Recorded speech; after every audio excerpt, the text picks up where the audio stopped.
Why would Raila still defend Adani deal, even after the court cancelled that particular deal? And we also know very well that Adani company, Adani, was indicted in the US for fraud and corruption related issues. And so in this particular video, I want us to base our analysis on that particular issue. And so before we jump right into the analysis, I want you to first listen keenly to how Eugine Wamalwa responded to Raila soon after Raila came out once again to defend the infamous company. So watch and listen. Kenya is headed in the wrong direction. Na ndio sababu tukiwa hapa na Mheshimiwa Kalonzo Musyoka, Mheshimiwa Martha Karua na timu yetu kubwa kabisa ambayo tunaunda, tunataka tuelekeze nchi pahala pazuri. Na ni lazima tukosoe serikali hii pahala wamepoteza mwelekeo. Wakianza kuua Wakenya kwa kiholela, vijana wadogo wanatekwa nyara, wanauawa, wanapigwa risasi hadharani Nairobi tukiona kwa macho yetu. Tuwasema hatutakubali. Na sio tu watoto wetu ama wananchi, hata mapadri wetu. Father akiwa hapa amepoteza wenzake wawili. Father Alois Bet aliwawa kinyama kabisa. Father John Maina, a colleague wa father wetu hapa, alipatikana pia amewawa kinyama kabisa. Mwezi unaisha hadi sasa serikali haituambii mapadri wetu waliwawa na nani na ni kwa nini.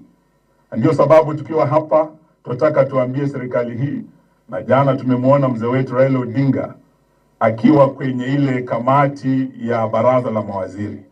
Mimi nilifikiria Mheshimiwa Raila akiwa kule ataambia serikali ukweli. Atetee vijana Gen Z waliowawa 2023 kwa maandamano ile ya Azimio. Hadi sasa hakuna askari ameshikwa.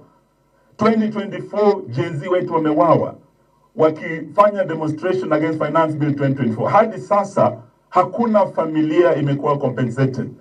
I thought the Honorable Raila Odinga will be fighting for justice, for compensation for the young lives that were lost, for accountability. Hakuna askari hata moja ameshikwa. Badala bwana Raila atetee watoto wetu ambao bado wanawawa hadi sasa.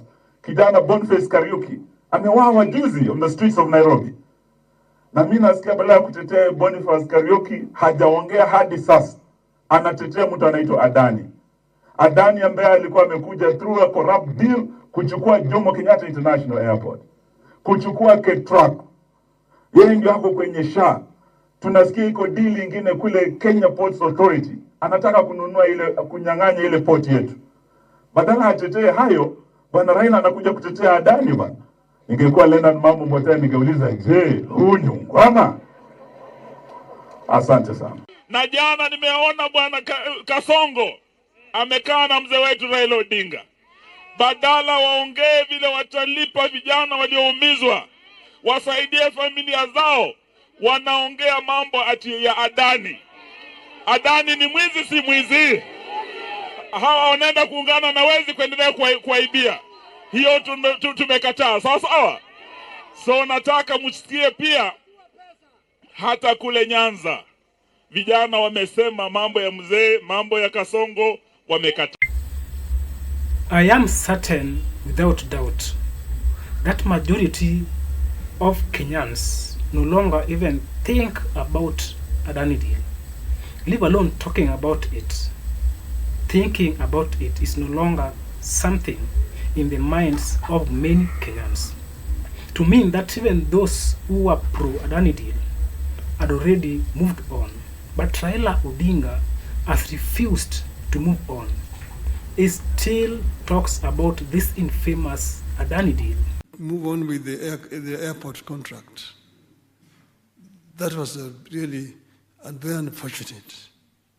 You know, we had awarded the Greenfield airport contract before we left government with Kibaki in 2012. That contract was cancelled. Then it was given again to the same contractor later. But then again cancelled somewhere because of disagreement in the middle. And then now, when you now brought in the Adani, they brought all these politics, and then the contract was cancelled. If that is not done, Nairobi will just become dormant. Look at Addis Ababa. It's going, and now they're putting up a new one. Ethiopian Airlines is the dominant airline now on the continent. Kenya Airways can do the same. Kenya Airways can be the carrier in the continent because South Africa went down, but we are not doing it. Now this begs a question. Why is Raila still sticking around Adani deal even after the court strike off that particular deal? Even after Adani himself was indicted in the US for fraud and corruption related issues. That is what we want to dive right into in this particular video. We want to know why Raila is still disappointed and heartbroken because the Adani deal was cancelled by the court. Okay, so from my own opinion, if I can still see Raila standing tall to defend the Adani deal, to me that is a clear indication that there was something very special that Raila was to benefit from that particular deal. But he failed to get it because the deal was cancelled. So the man has not yet moved on. The man is still grieving in pains, and that's why he still keeps on defending and talking good about the Adani deal. Even after the US indicted the Adani, still Raila cannot be convinced that this company wasn't good for Kenya at all. He tells us that we will no longer have a good airport because the Adani deal was cancelled. He is telling us that we will no longer have a good Kentraku because the Adani deal was cancelled. That is not enough argument to convince us. He needs to come out and tell us what he was to benefit from that particular deal. Because we have several companies in the world which can construct the airport even more than Adani. Why does Raila just stick with the Adani? That is something to tell you that Raila was to have a lion's share from that particular deal. Guys, that is my take. And if you have yours too, you can also let me know in the comments below. Thanks for watching, and let's catch up soon in our next video. Bye and take care.